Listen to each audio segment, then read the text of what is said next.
Bonjour, je suis très heureuse de vous retrouver. Alors, dans cette série de vidéos, je vous donne des petites pistes de réflexion, des conseils pour écrire, pour être publié. Et aujourd'hui, eh bien, un exemple concret, on va parler d'un album qui s'appelle Le Septième Roi. Alors, Le Septième Roi, pourquoi celui-là? Pourquoi je l'ai choisi? Parce que c'est un album qui me tient particulièrement à cœur. Dans cet album, Le Septième Roi, je parle de la liberté, je parle de l'espoir qui est représenté par ce très bel enfant. Et aussi parce que cet album est un travail d'équipe. Bien sûr, c'est moi qui ai écrit l'histoire, mais sans l'enthousiasme de Pascale Fontaine, l'éditrice des éditions Sipango, cet album n'aurait jamais vu le jour. Et sans le talent de Bénédicte Nemo, il n'aurait pas été aussi joli. Voilà. Alors, tout à l'heure, je vous expliquerai à la fin de la lecture, puisque je vais vous laisser le découvrir. À la fin de la lecture, je vous expliquerai dans quelle intention j'ai écrit ce texte et les raisons qui m'ont poussé à le publier. Et pour le moment, je vais vous laisser en compagnie du Septième Roi. Alors je vous rappelle que n'oubliez pas de liker, de vous abonner si vous voulez que je vous envoie d'autres vidéos, je vous fasse part d'autres vidéos. Appuyez sur la petite cloche aussi. Voilà, je vous remercie et puis bon voyage avec le Septième Roi. Le Septième Roi.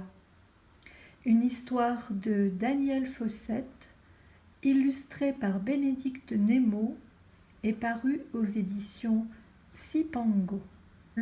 La mer l'avait-elle craché comme un défi un jour de tempête, ou s'était-il glissé de la mer à la terre, profitant de l'expiration d'une vague, comme s'il en était son murmure, qu'il lui fallait déposer pour un instant d'éternité?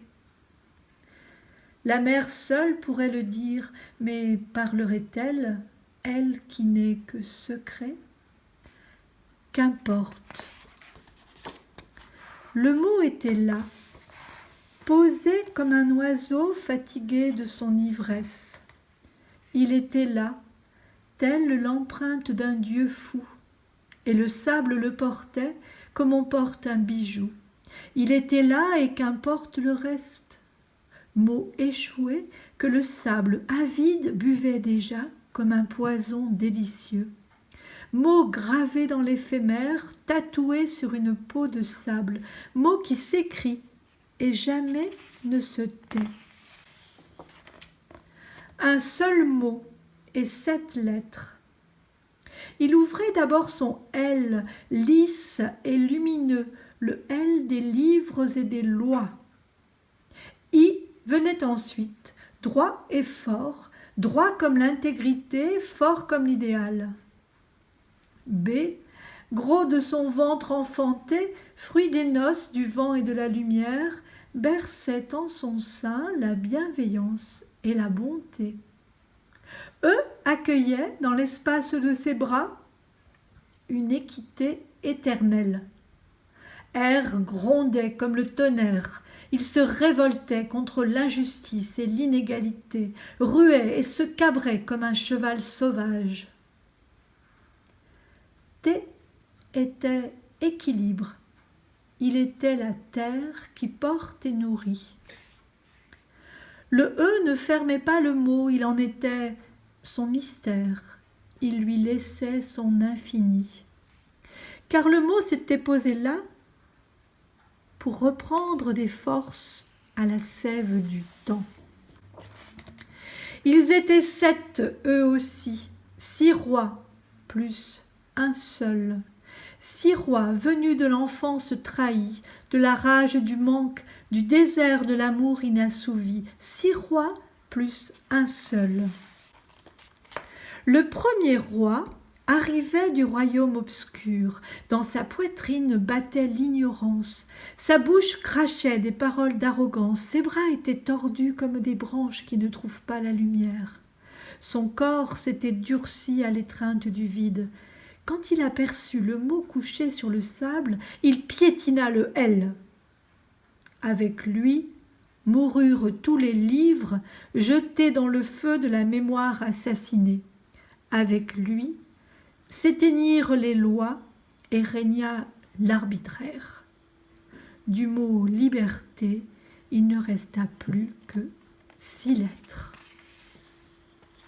Le deuxième roi traînait derrière lui toute une vie d'esclave, enchaîné qu'il était à ses passions. Il se débattait, grossier personnage, empêtré dans sa robe de bouffon. Chaque pas le faisait tituber davantage. Ivre de pouvoir, il s'empara du « i » et le sacrifia sur l'autel d'un Dieu injuste au nom de l'intolérance et de l'idolâtrie. Et du mot « liberté », il ne resta plus que 5 lettres. Mais cet album, qui est destiné aux enfants à partir de 7 ans, mais aussi aux adultes, cet album qui parle de liberté, qui parle d'espoir, vous pouvez le retrouver sur les éditions Sipango. Et vous pouvez aussi voir dans quelles circonstances il a été écrit en allant sur la vidéo YouTube Daniel Fossette, le 7e roi. À bientôt, et si vous avez aimé, n'oubliez pas de liker, abonnez-vous pour que l'on puisse vous envoyer des histoires gratuites, vous tenir au courant des autres parutions et vous montrer, vous lire d'autres albums. Merci de votre écoute. J'espère que vous avez pris plaisir à cette proposition de lecture. Et je voulais ajouter quelque chose, vous expliquer un peu avec quelle intention j'ai écrit ce texte. Alors je l'ai écrit au retour d'un voyage dans un pays de dictature, comme je l'explique dans une autre vidéo où je parle des circonstances dans lesquelles ce texte est né. Mais je voulais dire que la liberté, c'est un petit peu comme le bonheur. Le bonheur, quand il est là, quelquefois on oublie qu'il est là. On oublie de le saluer chaque jour. Et la liberté, c'est un peu pareil, on a l'impression qu'elle nous est acquise. Alors ce texte rejoint nos préoccupations de parents, de citoyens, d'éducateurs, de consommateurs. Chaque fois que la liberté est confisquée par des rois invisibles et puissants, qui pourraient avoir le visage de multinationales, de dictateurs, de terroristes au seuil d'une salle de concert ou simplement d'adultes qui privent certains enfants de leur possible. Voilà, la liberté, elle peut être confisquée lorsqu'on nous prive d'un travail, lorsqu'on ne peut pas semer les graines que l'on aimerait semer, lorsqu'on ne peut pas faire les études que l'on aimerait faire. Ce sont d'autres manières d'être privé de liberté. Voilà, donc j'espère que ce texte vous aura intéressé, qu'il vous parlera et qu'il continuera son chemin dans vos cœurs, dans vos têtes. Et c'est le but. Voilà, je vous remercie en tous les cas d'avoir écouté cette vidéo. N'oubliez pas de vous abonner, de liker, d'appuyer sur la petite cloche si vous voulez en voir d'autres. Et puis je vous dis à bientôt et encore merci.